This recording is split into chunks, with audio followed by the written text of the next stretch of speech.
নাম বলো মমতা, জানতে চায় জনতা। ওসমান হাদি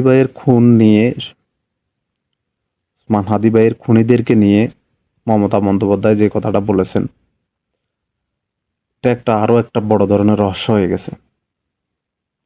এই রহস্যের উদ্ঘাটন করতে হবে, প্রকৃত খুনিদের বের করতে হবে এবং তাদের নাম বের করতে হবে, জাতি কমসে কম জানতে চায়। বর্তমান সরকারের কাছে আমাদের সকলেরই চাওয়া এটাই, শরীফ ওসমান হাদি ভাইয়ের খুনের রহস্য উদ্ঘাটন এবং খুনিদের বিচার, যা খুনি ওসমান হাদি ভাই নিজেই বলে গেছে।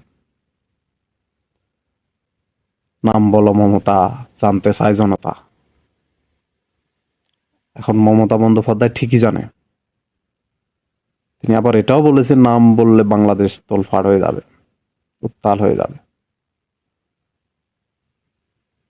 কি নাম, কি রহস্যর আবার জন্ম দিল। এই জন্য শরীফ ওসমান হাদি ভাই একটা